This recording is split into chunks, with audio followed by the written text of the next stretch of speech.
Hello everyone, welcome to Avipedia powered by Abhimanyu IAS. My name is Brijesh and this is our 5th lecture for revision course for Punjab Patwari, and in this lecture we will cover important facts, important points related to agroforestry and irrigation system in Punjab. Agroforestry and irrigation systems.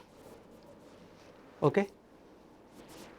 अब देखिए यहाँ पे जो इस class में जितने भी important points होंगे, इम्पोर्टेंट फैक्ट्स होंगे, वो आपने याद रखने हैं, उनके आपने नोट्स बना लेने हैं। ये आपके फिंगर टिप्स पे होने चाहिए। जितने भी इम्पोर्टेंट फैक्ट्स हैं या आप कहीं और से और भी पढ़ सकते हैं, वो सारे इम्पोर्टेंट फैक्ट्स आपको फिंगर टिप्स पे होने चाहिए। एग्जाम के पॉइंट ऑफ व्यू से ये एग्रो फॉरेस्ट्री और इरिगेशन सिस्टम ये नए टॉपिक हैं और इम्पोर्टेंट टॉपिक है। इसके अलावा एग्रो बेस्ड इंडस्ट्री और contribution of Indian economy contribution of Indian agriculture in Indian economy, ये टॉपिक भी आपने अच्छे से कवर करना है। Okay, so let's get started.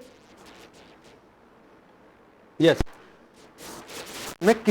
So as we all know, Punjab is an agriculture intensive state where traditional rice wheat cropping system has contributed towards food security of the nation. Yes.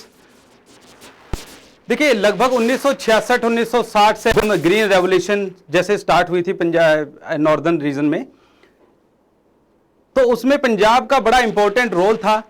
हमारी जो cereal crops थी जैसे wheat rice, right, इसकी production में लगातार क्या है, increase हुआ, और हमारी जो फूड सिक्योरिटी है, food security of the nation है, उसमें पंजाब का बड़ा अच्छा खासा कंट्रीब्यूशन रहा है।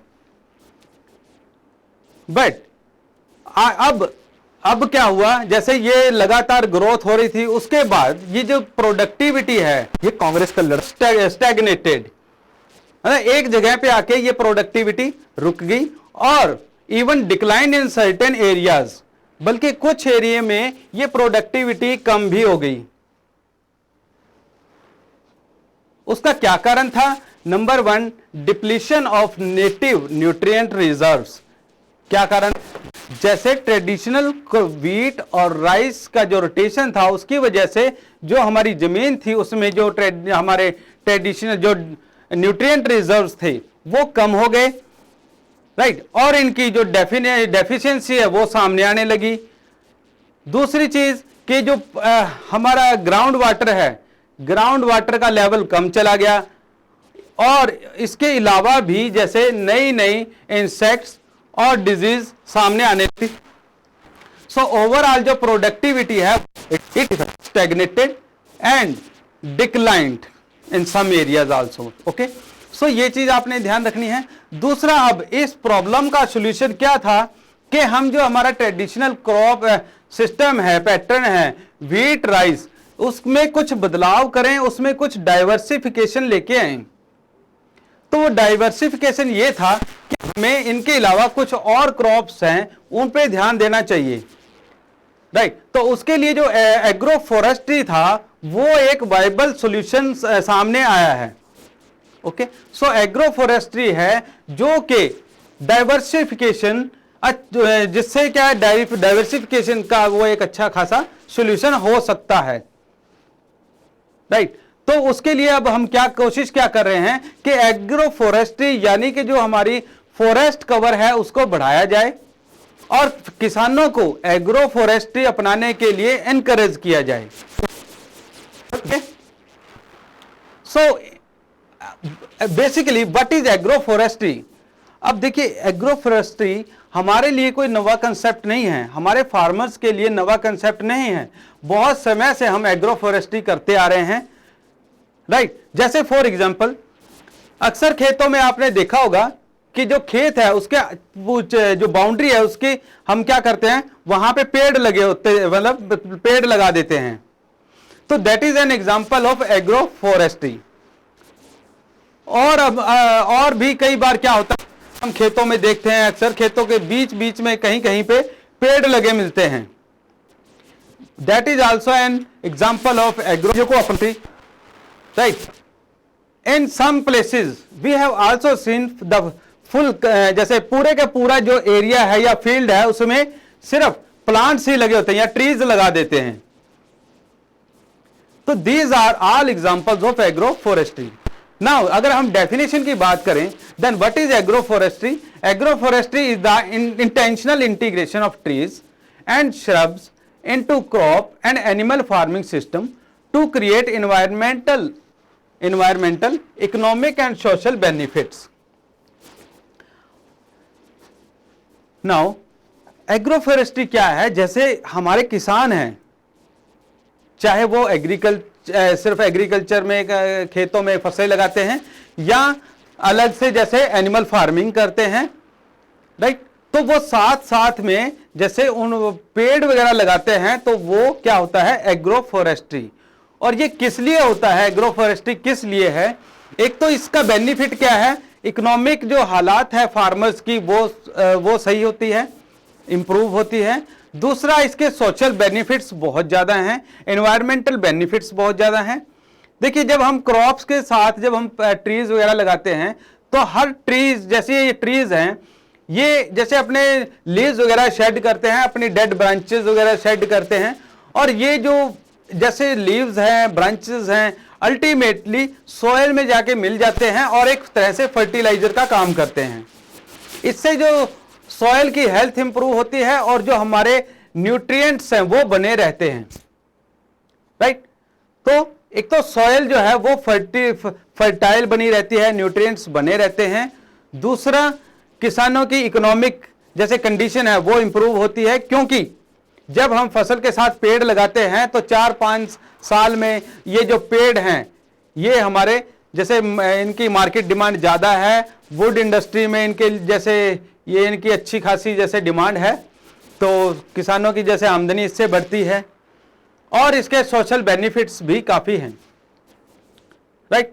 सो इसलिए हम क्या कर रहे हैं? एग्रोफॉरेस्ट्री जो हम पुराने समय से करते आ रहे थे, अब क्या है, इसको हमने जैसे साइंटिफिकली तरीके से, राइट, न्यू फार्मिंग मेथड से, न्यू टेक्निक्स के जरिए हमने क्या करना है? एग्रोफॉरेस्ट्री को और बढ़ाना है। और इसमें क्या है? बेसिकली हमने जो एरिया है, राइट, जो हमारी लैंड है, उसको क्या करना है? फॉरेस्ट जो उसमें हमने फॉरेस्ट कवर बढ़ाना है, यानी कि ज्यादा से ज्यादा जमीन को हमने अंडर फॉरेस्ट कवर लेके आना है, राइट। सो इसका सबसे बड़ा बेनिफिट क्या होगा कि हमारी जो एनवायरनमेंट है वो प्योर होगा, राइट। हमें अच्छी सांस लेने के लिए अच्छी हवा मिलेगी, जमीन की उपजाऊता बनी रहेगी, और जो रेन है, रेन एक अलग से हो। Different tree species are traditionally grown in various agroclimatic zones of the state. Depending on the agroclimatic zones of the state, different kinds of trees are grown. The main three species adopted by the farmers on their agriculture fields are number 1, popular है कि ये काफी उगाया जाता है, इसकी market में demand बहुत ज्यादा है, इससे प्लाईवुड जैसे प्लाईवुड वगैरह बनते हैं, राइट, और फर्नीचर्स वगैरह बनते हैं, तो इंडस्ट्री में इसकी लकड़ की जो बहुत ज्यादा डिमांड है। दूसरा है यूकोलिप्टस। यूकोलिप्टस को हम हिंदी में सफेदा भी कहते हैं, राइट। ये बड़ी जल्दी से बढ़ता है और जैसे फिर इसकी जो मार्केट में है वो भी अच्छी खासी डिमांड है। फिर तीसरा जो फार्मर्स लगाते हैं पेड़, ट्री, वो है डेक। तो depending upon the climate zones and their weather conditions और एनवायरमेंटल कंडीशंस, हमारे जो फार्मर्स हैं बेसिकली वो 3 प्लांट्स लगाते हैं, पॉपुलर, यूकलिप्टस और डेक। तो ये 3 पेड़ हैं जो हमारे आमतौर पे लगाए जाते हैं। ओके, नाउ अब यहां पे देखिए इस स्लाइड में से या इस कंटेंट में से क्या क्वेश्चन बन सकता है नंबर 1 एग्रो फॉरेस्ट्री के बेनिफिट्स पूछे जा सकते हैं, एग्रो फॉरेस्ट्री है क्या चीज वो पूछी जा सकती है। तीसरा क्वेश्चन ये पूछा जा सकता है कि जो यूकलिप्टस है ये हिंदी में ये कौन सा ट्री है, या सफेदे को इंग्लिश में क्या कहते हैं, तो ये यहां से क्वेश्चन बन सकता है। ये चीज start. Next is agro forestry में या फॉरेस्ट कवर में पंजाब की क्या पोजीशन है। देखिए, जब पंजाब को 1966 में स्ट्रक्चर और रिकॉग्नाइज किया गया था, जब पंजाब को 1966 में जब ऑर्गेनाइज किया था, तो इसका फॉरेस्ट कवर कितना था, that was around 1875 square kilometre, right. उसके बाद जैसे agro forestry various departments right contributed, और वेरियस डिपार्टमेंट्स की जैसे सहयोग से जो हमारा एग्रो फॉरेस्ट्री का जो एरिया है, एरिया अंडर फॉरेस्ट कवर है, वो फिर बढ़ने लगा। स्टार्टिंग में कितना था, 1966 में 1875, बढ़ के फिर कितना हो गया, आज अब कितना है 3084 स्क्वायर किलोमीटर, राइट। अब एग्जाम में यह भी पूछा जा सकता है कि जो पंजाब का ज्योग्राफिकल एरिया है वो कितना है, सभी को पता है 50,362 स्क्वायर किलोमीटर, और उसका कितना परसेंट जो है अंडर फॉरेस्ट कवर है, then your answer should be 6.1%। Okay, so total geographical area under agriculture कितना है, दैट इज 83%, राइट। सो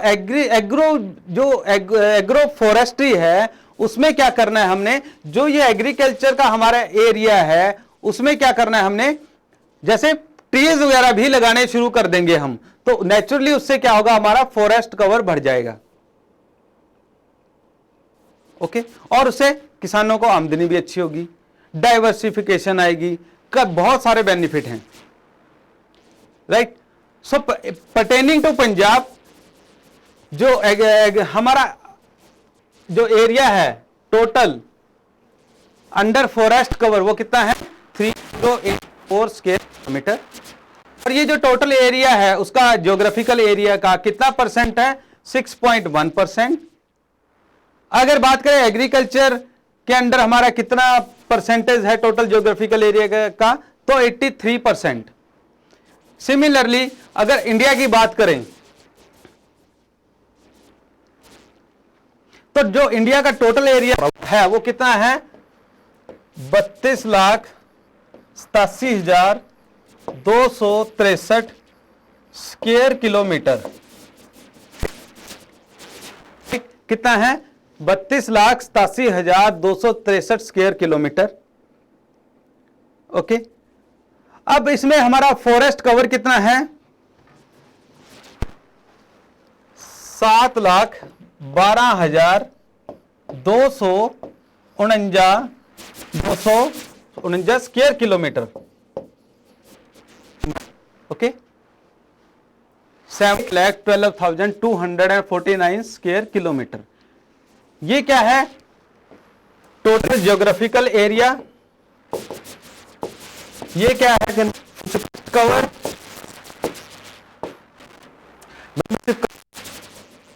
और परसेंट है ये 21.67%, 21.67%।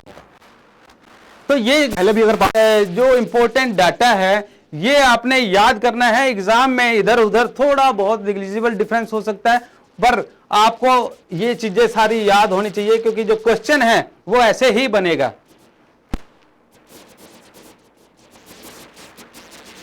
ओके,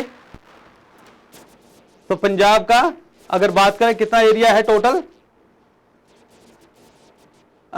50,362 स्क्वायर किलोमीटर, और फॉरेस्ट कवर के अंदर कितना एरिया है, 3084 स्क्वायर किलोमीटर, और ये कितने परसेंट है, 6.1%।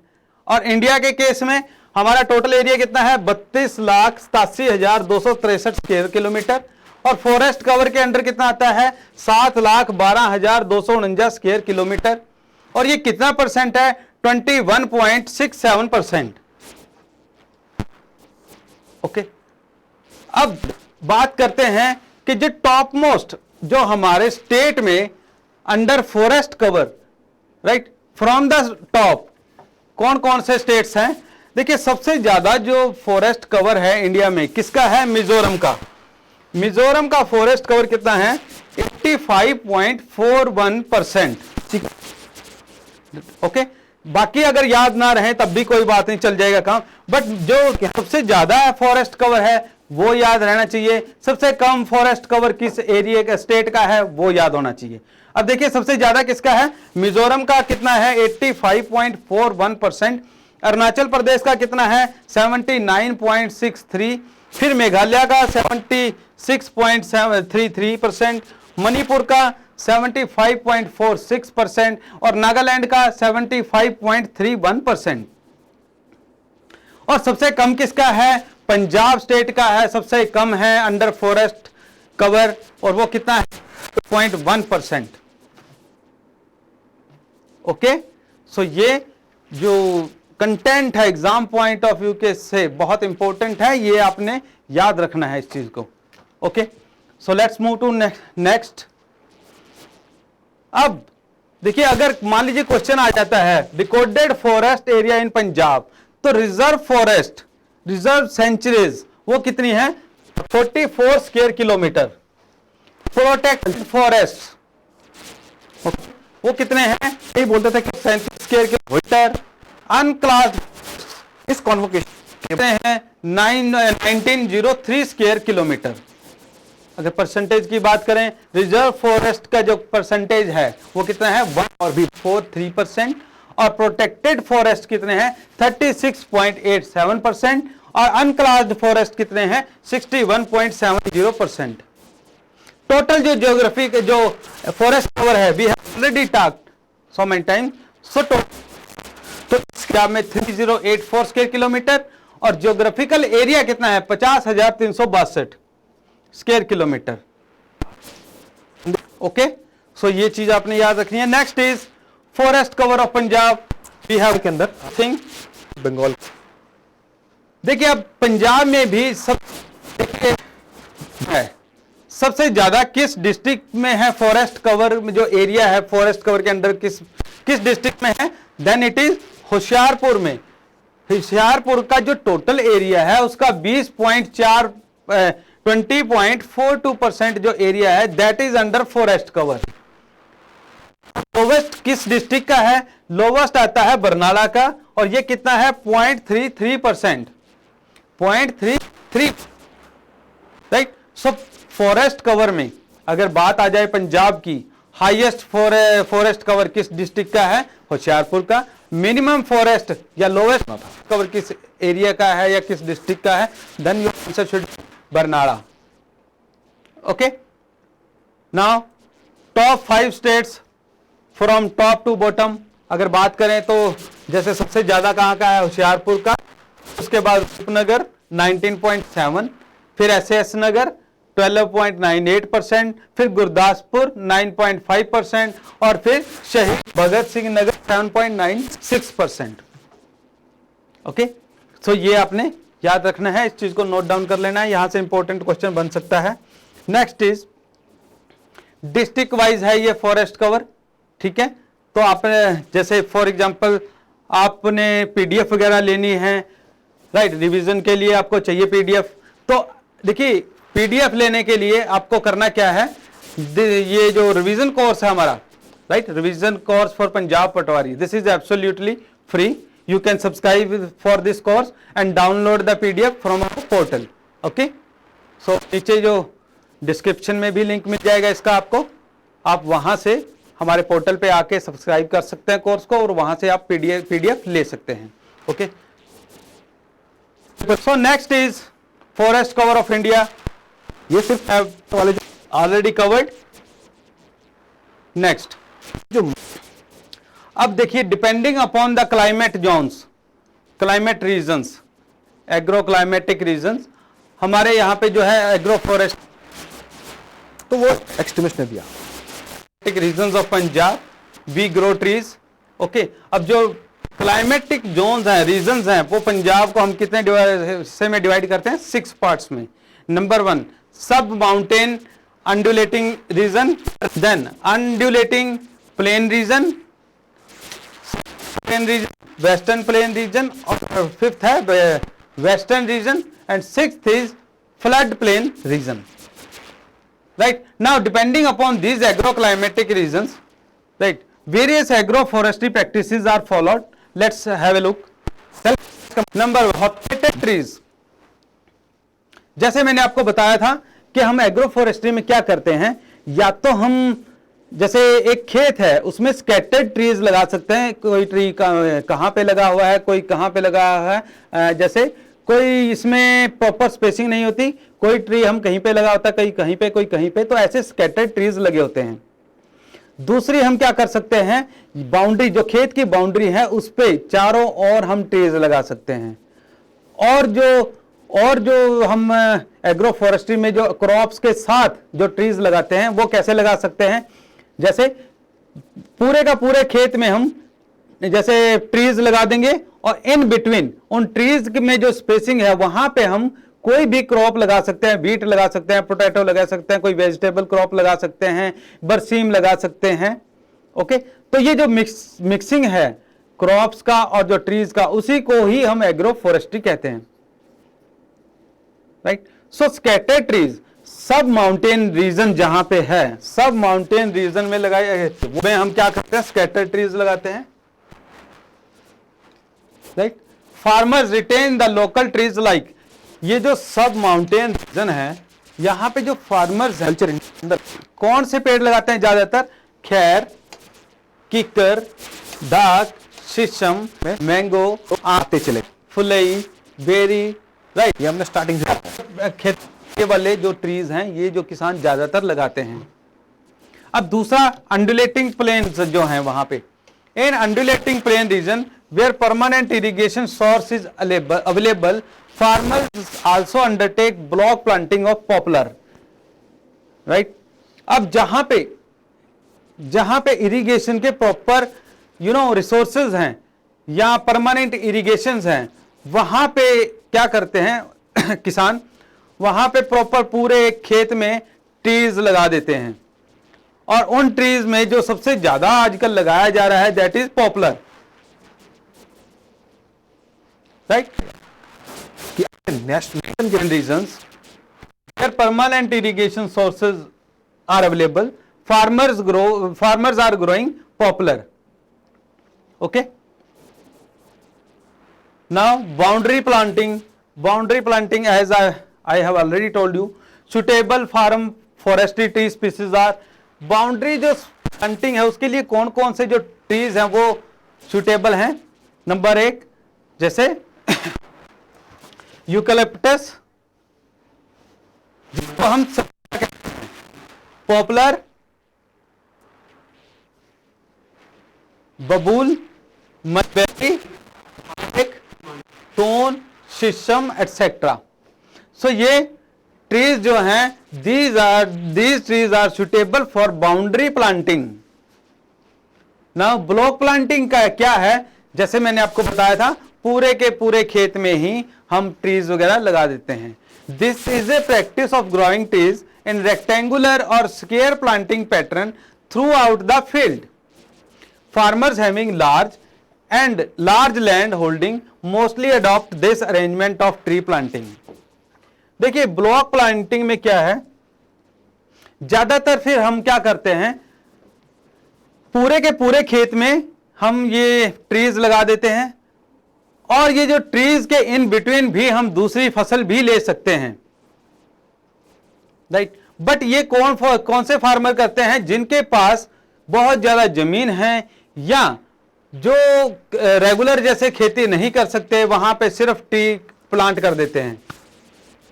Okay, extremist agriculture crops like wheat, potato, mustard, berseem, turmeric, sugar cane etcetera can be profitably raised intermixed with block plantation of the tree. तो ये सारी फसलें हैं जो हम ब्लॉक प्लांटेशन में ट्रीज के साथ लगा सकते हैं।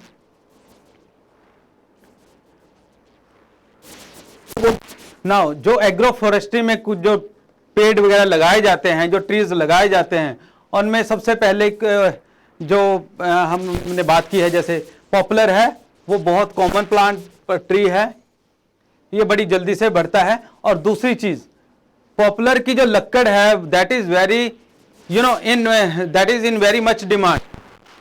इंडस्ट्री में पॉपुलर की जो लकड़ है उससे क्या क्या बनता है, जैसे फर्नीचर है, प्लाईवुड है,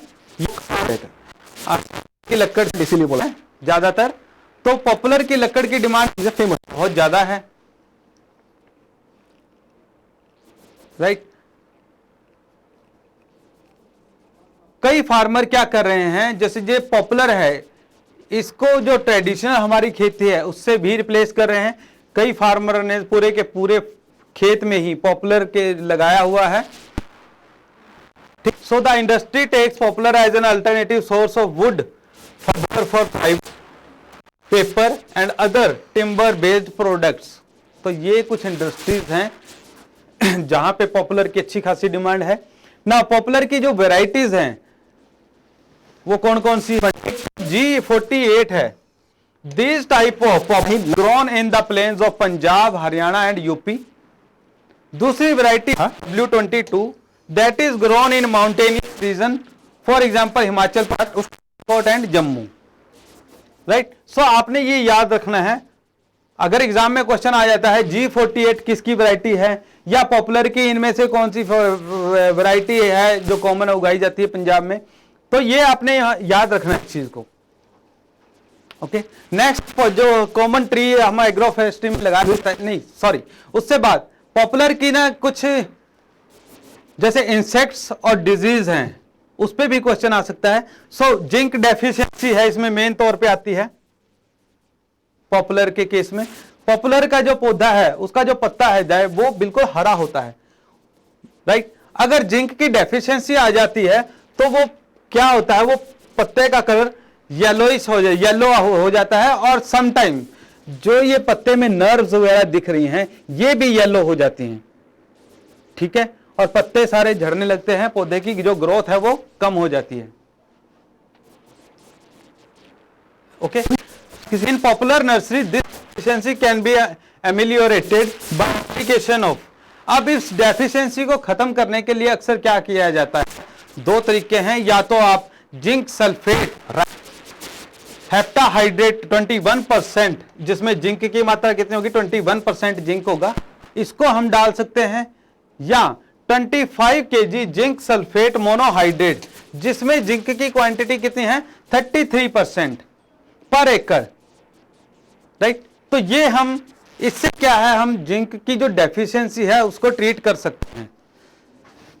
okay, next is the dose should be repeated after 2 years, चीजें करने लगते हैं if nursery is sown at the same site. Okay, तो ये जो जिंक की डेफिशिएंसी है हम इस तरीके से ट्रीट कर सकते हैं, हर 2 साल के बाद हम ये फर्टिलाइजर्स वगैरह ये जो केमिकल्स हम यूज कर सकते हैं। ओके, नाउ देखिए जो पॉपुलर है तो भी आसान, इसमें पेस्ट जो लगते हैं वो 2 तरीके के हैं।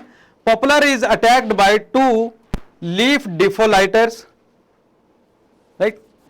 एक तो पत्ते का कीड़ा होता है जो पत्तों को खा जाता है, खराब कर देता है, फोइलेटर, और दूसरा है 1 बार्क ईटिंग कैटरपिलर, और एक है stem borer.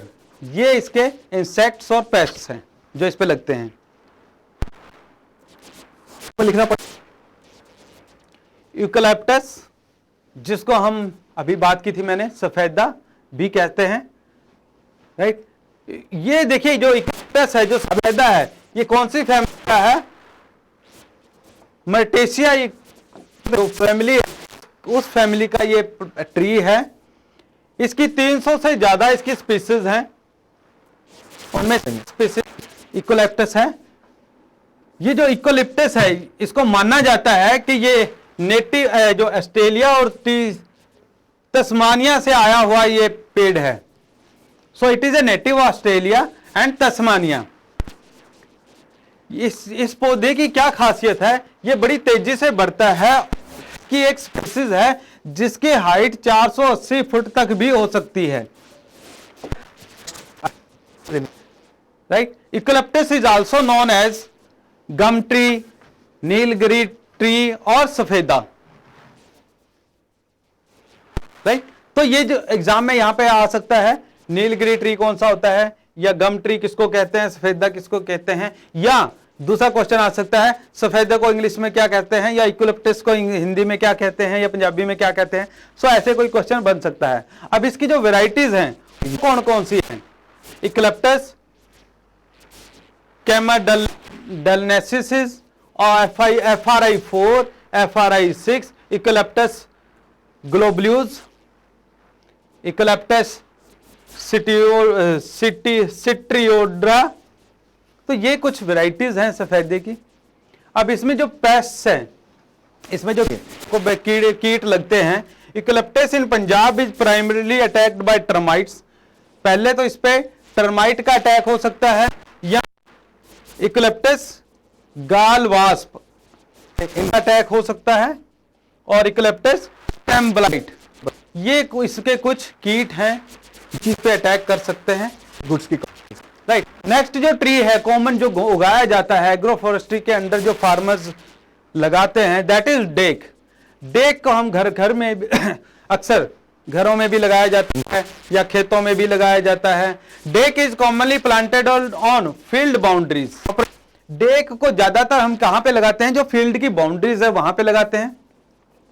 However, during recent years, farmers have started planting deck as blocks in fields along with crops. आजकल किसानों ने डेक को ब्लॉक्स में भी इसको लगाना स्टार्ट कर दिया है। नाउ एक इसकी वैरायटी है बर्मा डेक। इसकी जो प्रोडक्टिविटी है, जो हमारे नॉर्मल डेक है उससे है, productivity of Burma is higher than the normal डेक। Okay, the tree should be harvested in the beginning of winter. Okay, जो डेक है, डेक की जो लकड़ है वो ज्यादातर कहां पे यूज होती है, deck would is widely used for furniture frames, window doors and packing cases. तो ये लकड़ है डेक की, हम यहां पे यूज करते हैं फर्नीचर वगैरह बनाने के लिए, विंडोज या डोर्स वगैरह बनाने के लिए हम डेक की जो लकड़ है वो काफी यूज होती है। Other trees are this gmelina, arborea, gold teak जिसको बोलते हैं, व्हाइट टीक कह सकते हैं, लोकल नेम इसका घम्मर है। ओके, टीक जैसे हम अक्सर सुनते हैं, जैसे लकड़ आती है टीक की, तो उस ट्री को भी हम लगाते हैं। दूसरे एक और ट्री है हम अक्सर लगाते हैं, टूना सिलियाटा, ठीक है, बर्माटून, इंडियन सिडार, इंडियन महू, और लोकल नेम महानीम। ठीक है, नीम की तरह का ही पौधा होता है बट इसके पत्ते चौड़े होते हैं। ठीक है, तो इसलिए जो आते हैं। नेक्स्ट इज है वो मेलिया कंपोजिटा, इसको हम घोड़ा नेम, और लोकल नेम क्या है इसका, बर्मा डेक। बर्मा डेक को हम मेलिया कंपोजिटा भी कहते हैं, या इसको घोड़ा नीम भी कह सकते हैं। Next is dalbergia sissoo, Indian rosewood, shisham and local name tali. तो ये क्वेश्चन बहुत कई बार आ चुका है ये, कि जैसे टाली को इंग्लिश में क्या कहते हैं, दलबेर्गिया सिसो। ठीक है, तो वहां पे ये एग्जाम में क्वेश्चन आ सकता है, शीशम को इंग्लिश में क्या कहते हैं, या दलबर्जिया सिसो क्या है, ये शीशम है।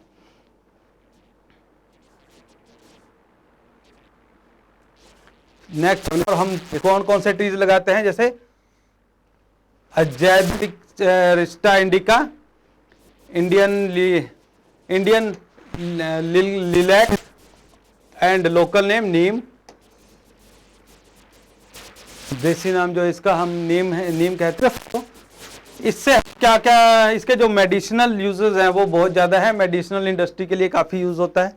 देन डेलिक्स हलवा, वाइट विलो और लोकल नेम विलो है।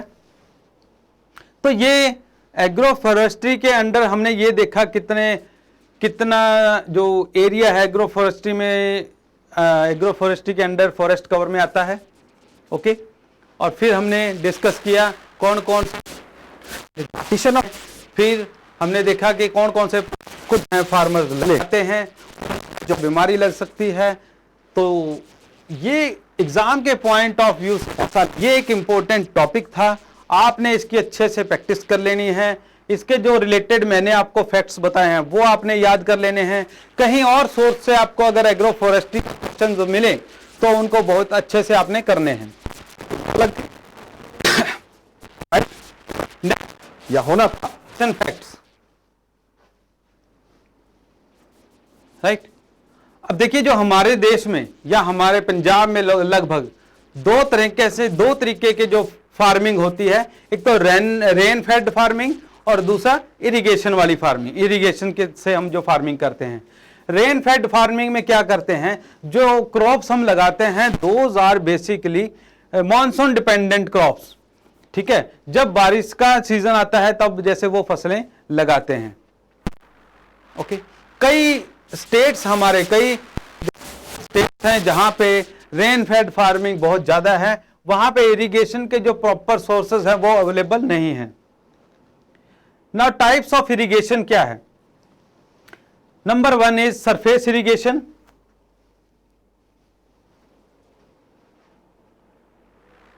Now surface irrigation is mainly divided into basin, border and furrow system.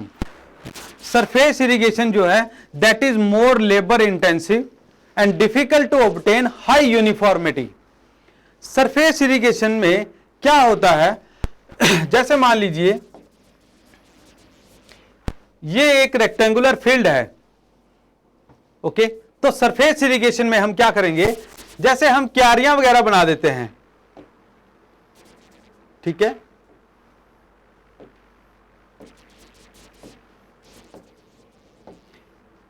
जो एस्पिरेंट्स खेतों से जुड़े हैं या जो फार्मिंग के जो फैमिली से आते हैं, एग्रीकल्चरिस्ट की फैमिली से आते हैं, उनको ये चीज़ अच्छे से पता होगी, राइट, कि इरिगेशन के लिए हम क्या करते हैं। बेसिकली फील्ड में क्या है, हम क्या जैसे ये जो छोटे छोटे हम बेसिन्स बना देते हैं, जैसे हम क्यारियों में जैसे हम छोटे छोटे नाले से बना देते हैं, राइट। उनके जरिए जो मेन है, यहां से जैसे मेन ट्यूबवेल वगैरह लगा होता है, यहां से पानी जाता है तो हर एक पूरे फील्ड में पानी चला जाता है, राइट। तो असम ये जो है, इसमें हम पूरे फील्ड को बेसिन्स, बॉर्डर और फ्यूरो सिस्टम में हम डिवाइड कर देते हैं। ओके, तो ऐसे ये इरिगेशन है, ऐसे बाकी सारी क्यारियों में फिर ये पानी चला जाता है। बट दिस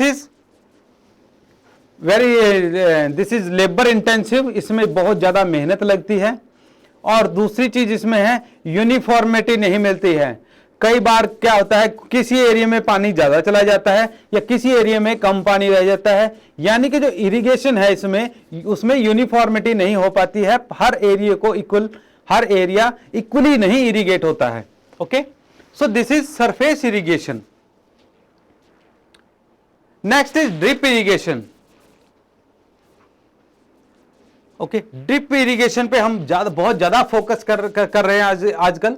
अगर एग्जाम में कभी कोई क्वेश्चन आ जाता है इरिगेशन पे कि most efficient water and nutrition delivery system, most efficient irrigation system कौन सा है, तो वहां पे आंसर क्या आना चाहिए, ड्रिप इरिगेशन। ओके, सो ड्रिप इरिगेशन के और भी बहुत बेनिफिट्स हैं। Basically what is drip irrigation system? देखिए, जो ड्रिप इरिगेशन सिस्टम है उसमें क्या करते हैं हम, जैसे पूरे के फील्ड में 2-2 फुट के हम 2-2 फुट में हम जैसे ऐसे 2-2 फुट की गहराई में हम गड्ढा खोद लेते हैं पूरे फील्ड में। फिर उसमें हम क्या करते हैं, प्लास्टिक की पाइप्स होती हैं बड़ी बड़ी, वो पाइप्स यहां पे इनमें डाल देते हैं, P1 P2, ओके। फिर इन्हीं पाइपों के जरिए कुछ पतली पाइप से हम ऐसे ऐसे यहां से चली गई है ऐसे पाइप्स में, ठीक है, और यहां से ऐसे ऐसे ये पतली पाइप्स होती हैं, राइट। सो इनमें से क्या है, पानी ड्रिप ड्रिप करके सॉइल में जाता रहता है और ये अंडरग्राउंड होती हैं पाइप्स। तो ये है ड्रिप इरिगेशन मेथड। जो ड्रिप इरिगेशन मेथड है उससे क्या है, जो प्लांट्स की जो जड़ें हैं उनमें अच्छे से नमी जाती है और प्लांट्स को अच्छे से न्यूट्रिएंट मिलता है। इससे क्या है, बेनिफिट क्या है इसके, हायर कंसिस्टेंट क्वालिटी यील्ड, 100% इसमें जो एक तो हायर कंसिस्टेंट क्वालिटी यील्ड्स, दूसरा ह्यूज वाटर सेविंग। इसमें जो पानी जब हम जैसे जमीन में, क्योंकि अंडरग्राउंड चलता रहता है, ड्रिपिंग सिस्टम, अंडरग्राउंड पानी जाता है तो एवापोरेशन नहीं होता वहां पे, no run off, no waste, water is wasted here, 100% land utilisation है। Drip irrigates uniformly in any topography and soil type. हर एक तरह की सॉइल में जैसे यूनिफॉर्मिटी रहती है, अच्छे से उसकी सिंचाई होती है। Energy saving, drip irrigation works on low pressure, okay. कुछ एनर्जी सेविंग भी है, फॉर एग्जांपल, और जैसे मेथड है इरिगेशन के, स्प्रिंकलर इरिगेशन है, जैसे वहां पे क्या है, कुछ कुछ दूरी पे हम स्प्रिंकलर लगा देते हैं या जो कहें फाउंटेन्स लगा देते हैं, उनसे उनमें क्या है, हमें कॉन्स्टेंटली उनको पावर देनी पड़ती है, तो एनर्जी वेस्ट काफी होती है वहां पे, ओके। सो दिस इज, इसमें this drip irrigation is very efficient in terms of water saving and energy saving, right। दूसरा, efficient use of fertilizer and crop protection with no leaching। एक और चीज है इसमें, less dependency on weather। so overall drip irrigation method is the most efficient irrigation method। next is sprinkler irrigation system, right. जैसे मैंने आपको बताया था, it allows application of water under high pressure with the help of a pump. It releases water similar to rainfall through a small diameter nozzle placed in the pipe. Water is distributed through a system of pipes spread into air and irrigates in most of the soil type due to wide range of discharge capacity। Okay, जैसे पूरे का पूरा field है, इसमें हम क्या कहते हैं, जैसे प्रॉपर स्पेसिंग पे हम स्प्रिंकलर लगा देते हैं, और स्प्रिंकलर क्या करता है, उसमें नोजल के जरिए जो पानी है वो पूरी रेन की तरह से पानी पूरे खेतों में जाता है। बट यहां पे क्या है, हमारी एनर्जी बहुत लगती है। फिर इसकी कुछ एडवांटेज भी है। Advantages of sprinkler irrigation are as follow. Number 1, eliminates water conveyance channels thereby reducing conveyance loss। All types of soil except heavy clay। और तीसरा इसका जो एडवांटेज है, that is water saving. Next, fourth is centre pivot irrigation. देखिए, जो centre pivot irrigation method है, that is very similar to sprinkler method, okay. But sprinkler method में हम क्या करते हैं, जगह जगह पे हम जैसे स्प्रिंकलर लगा देते हैं, नोजल के जरिए जो पानी है वो जैसे रेन की तरह से जैसे जमीन की सिंचाई करता है, ओके। बट जो सेंटर पाइवोट सिस्टम है, ये भी एक स्प्रिंकलर मेथड है, पर इसमें क्या है, मूवेबल। जैसे फॉर एग्जांपल, ये एक लंबी पाइप है, राइट। इसके जरिए हम जैसे पानी जैसे सिंचाई हो रही है, राइट, मौका मिल गया। राइट, ये अब सेंट्रल पॉपुलेशन इरिगेशन है, ये पूरी की पूरा जो सिस्टम है ये मूव करेगा पूरे के पूरे फील्ड में। Okay, so central pivot irrigation system are the most popular sprinkler irrigation system in the world because their high efficiency. Number 2, यहां पे यूनिफॉर्मिटी भी है, राइट। और दूसरा कि ये जो सेंटर पाइवट इरिगेशन है, ये जो टीरेन्स पे लगती थी फसलों उनको भी इरिगेट कर अच्छे से इरिगेशन मिलती है। दूसरा, कैपिटल इसमें कम लगती है, मेंटेनेंस कॉस्ट इसकी कम है। So these are few irrigation methods. Now next is, क्योंकि जो पंजाब स्टेट है that is mainly agricultural state, right. अब इसमें जो जितना भी वाटर रिसोर्सेज है, ओके, जितना भी वाटर रिसोर्सेज है हमारे पास, उसका 85% हम एग्रीकल्चर के लिए यूज करते हैं। 85% of the water resources in the state are consumed by agriculture, that is for irrigation purpose.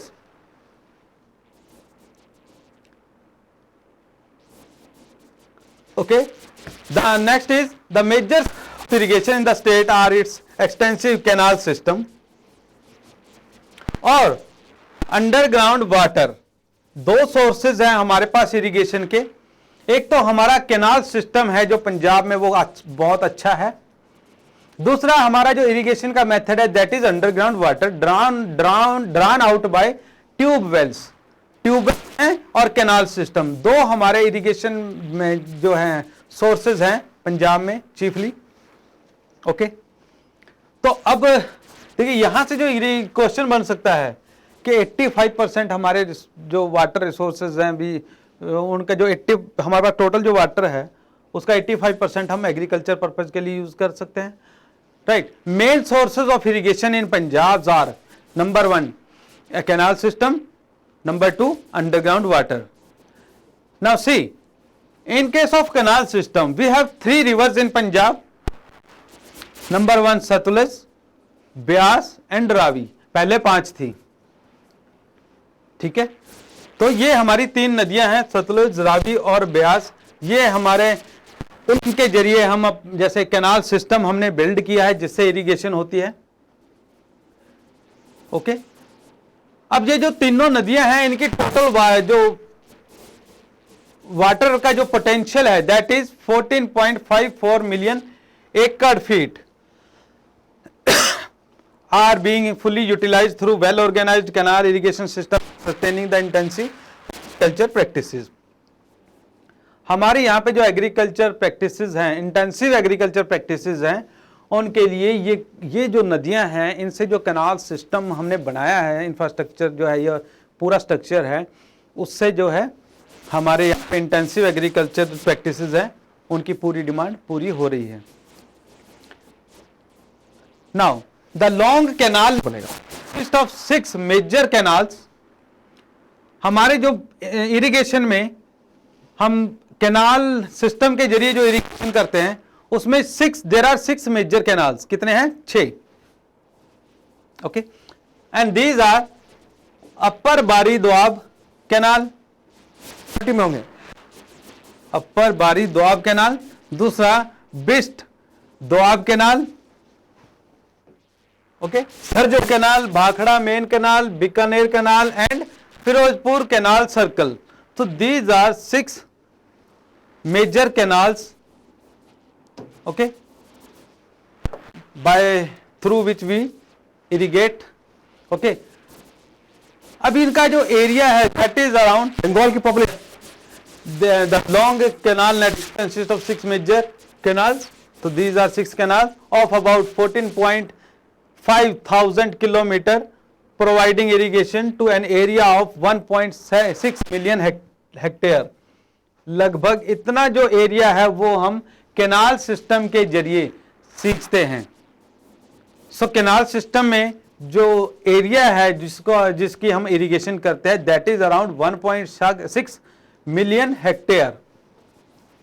Now, important fact, during the year 2018-19, about 98.9% agriculture area of state was irrigated from canals and tube wells. So canal और tube wells के जरिए जो हमारी जो agriculture है, total agricultural area है, canal और tubewell से हम कितना परसेंटेज है जो हम इरिगेट करते हैं, that is about 98.9%। Okay, so major contribution irrigation में कहां से है, किस सोर्सेज है, कैनाल और tubewell. Now, canal irrigated area in the state increased between 1980 to 1990। 1980 important है, देख लीजिए, 1980 से लेके 1990 तक जो कनाल इरिगेटेड एरिया है वो बढ़ा है।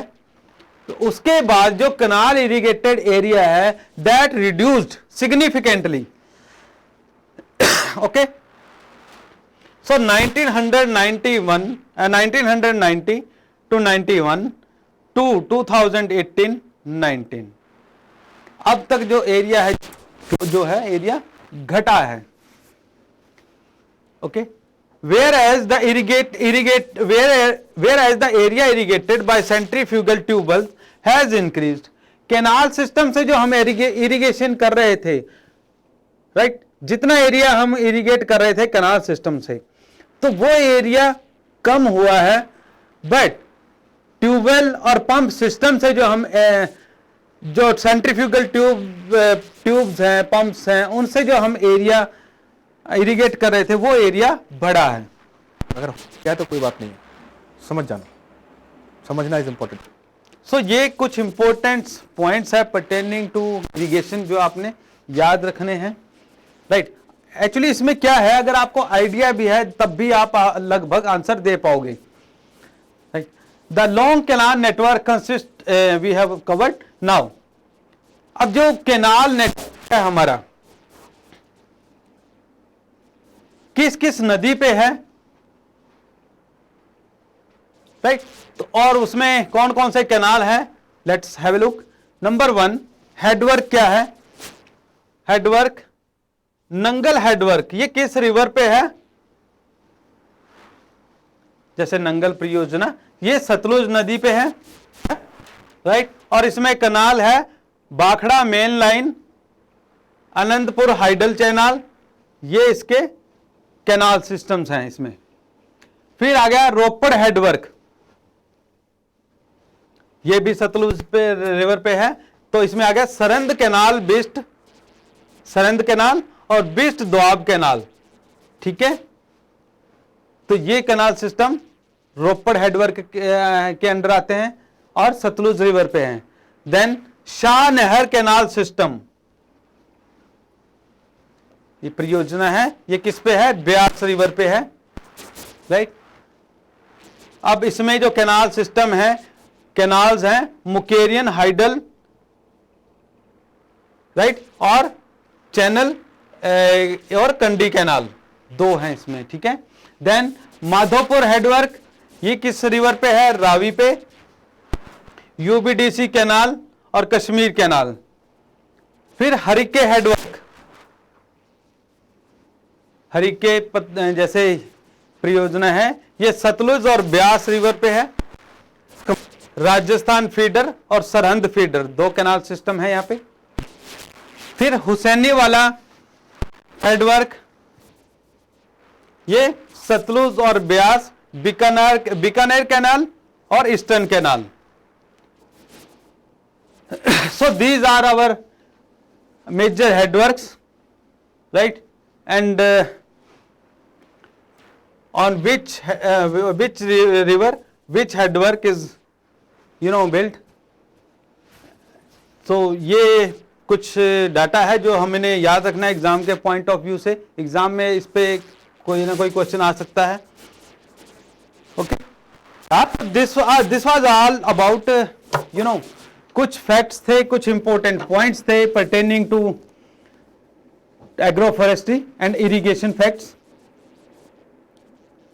देखिए, मैं फिर से रिपीट कर रहा हूं कि जो पंजाब पटवारी में है, एज यू ऑल नो कि लाखों जो एस्पिरेंट्स हैं उन्होंने अप्लाई किया है और लाखों लोगों ने, लाखों स्टूडेंट्स ने काफी देर से पटवारी के लिए तैयारी कर रहे हैं। ऑलमोस्ट ऐसे ऐसे बच्चे बैठे हैं जिन्होंने 2-2 साल से तैयारी, ऑलमोस्ट जिनकी तैयारी हो चुकी है। ओके, बट अल्टीमेटली क्या होता है एग्जाम में, अगर हमारी अप्रोच सही है तो हम एग्जाम को जैसे क्लियर कर पाते हैं, राइट। तो अप्रोच का बहुत ज्यादा रोल होता है कि हम किस तरह से तैयारी करते हैं। और स्वराज, अब देखिए, जब आपका सिलेबस सारा कवर हो गया है, मोस्ट ऑफ द थिंग्स आपको पता होगी, आपको जैसे आपके कंसेप्ट क्लियर होंगे, but revision is very important. अब इसमें क्या है, आप किसी भी सब्जेक्ट को इग्नोर नहीं कर सकते क्योंकि कंपटीशन टफ होने वाला है। आपने सभी सब्जेक्ट्स कवर करने हैं, चाहे कंप्यूटर है, चाहे इंग्लिश है, चाहे मैथमेटिक्स है, चाहे लॉजिकल रीजनिंग है। मैं आपको फिर से बता रहा हूं, जो क्वांट है उसमें से 30 मार्क्स आएंगे, क्वांट्स है, इमेजिनेशन, और जो बच्चे क्वांट्स का पेपर अच्छा कर जाते हैं नेचुरली उनको एज मिलती है। बाकी कुछ बच्चे ऐसे होते हैं जिनका एग्रीकल्चर पोर्शन या कंप्यूटर सब थोरोली अच्छे से कवर है, तो उनको भी एज मिलती है। So what you need to do कि जितने भी बेसिक कंसेप्ट्स हैं वो तो हमारे टिप्स पे होने चाहिए। पटवारी के एग्जाम में सिलेबस बहुत ज्यादा है, बट जो क्वेश्चंस का लेवल होता है वो इजी टू मॉडरेट लेवल ही रहता है। ओके, सो कोशिश करनी है कि आपने अब जितना भी, जैसे थोड़े दिन रह गए हैं, जितना भी आपका सिलेबस है उसको आपने थोरोली क्या करना है, रिवाइज करना है, और जितना हो सके एमसीक्यूज आपने कवर करने हैं। फ्रेंड्स, मैं आपको एक चीज बताना चाहूंगा कि जितने भी, जब हम कोई भी, जैसे फॉर एग्जांपल एमसीक्यूज वगैरह कर लेते हैं, तो एग्जाम के टाइम पे जब हम क्वेश्चन कर रहे होते हैं तो हमें फटाफट एमसीक्यूज का आंसर याद रहता है। वहां पे आपके ध्यान में आ जाएगा कि इसका आंसर ये था। कुछ आइडिया हमें ऑप्शन से भी मिल जाता है, right. So this was all about irrigation, agroforestry and irrigation system. I hope के क्लास काफी यूजफुल रहेगी। Okay, so that's all for today. Thank you very much.